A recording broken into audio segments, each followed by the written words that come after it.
What's up everyone, it's Marco here with Marco's Tech Talk. Today I'm going to be repairing a 17-inch Powerbook G4. This is one of the top of the line models that came with the 1.67 GHz PowerPC G4 processor, along with 2 gigs of RAM.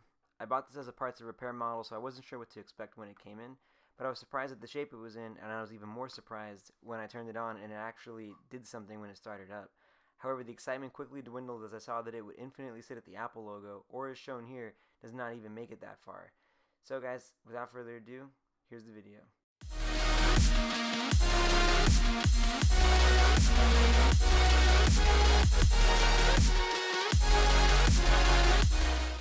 Alright guys, so as you saw there, this Powerbook G4's hard drive is dead. At least I think it is, because it's just making clicking noises, and you could hear it trying really hard, and other times you'll actually see the Apple logo come up on screen along with the little spinning thing, but it ultimately just sits there for forever. Actually, it never really moves.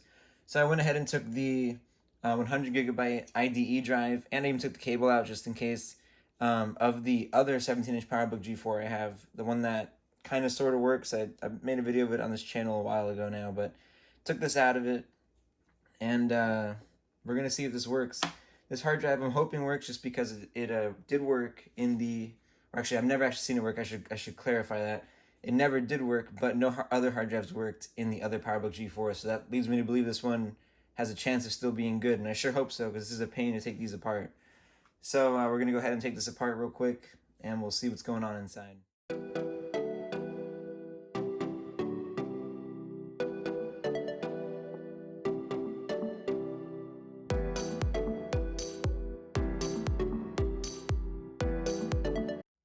Alright, so at this point I removed all the screws, which was a lot more intense than the other Powerbook G4 I had, because this one's actually complete. So we're going to go ahead and now pull this stuff up,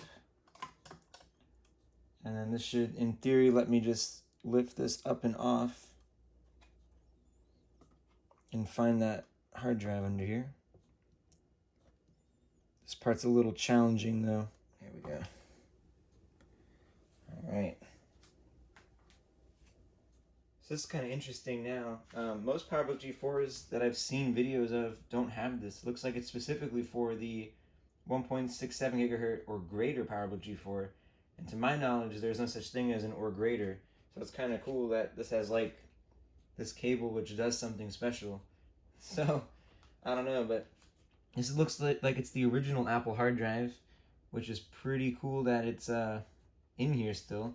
This thing's very original, and like, wow, I just honestly can't believe how nice this thing is. So I'm gonna go ahead and pull this cable off, since it's kind of in my way at this point, and then try to get the hard drive out, and then we'll go from there. And this one actually has the hard drive caddy too, which is pretty cool. The other one did not have that either. So this just comes out with these 4 screws here apparently. And I think very similar to the newer Macs that we have around these days, this actually has those little screws on the side too, that kind of hold it in. Although I only see, oh no, there they are. Okay, they're all kind of scattered around. They're not really symmetrical. All right, at this point I managed to get the hard drive back in. Definitely a little harder than I expected, but hopefully it's all worth it in the end when this thing actually works.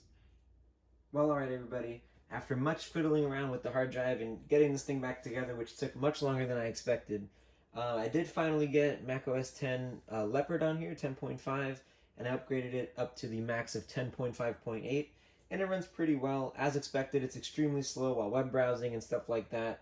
It's definitely really slow. So let's go ahead and check system specs out here. It's definitely got the 1.67 gigahertz G4 processor and 2 gigs of RAM, which is awesome. I didn't even know that about it, honestly, until like right now, pretty much. So that's pretty cool. And also I wanted to show you guys how awesome the backlit keyboard is on this particular model. This one, being the later model, actually has the revised backlit keyboard, which is very similar to, if not the same as, the MacBook Pro's backlit keyboard, where it's like super vibrant compared to the older Powerbook G4 keyboards.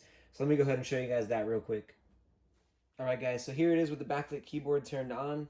It does look like you can see it on camera. I'm not sure how good it's going to really come out in the end, but nonetheless, this keyboard does look incredible, especially when you compare it to the previous Powerbook G4s, the ones with the dimmer keyboard. Definitely a big step up from that. But anyway, this is pretty impressive for the time. I'm pretty happy with this thing, guys. So with that being said, this is going to be the end of the video, guys. I appreciate you watching the video. Please remember to subscribe to the channel, and I'll see you guys in the next one.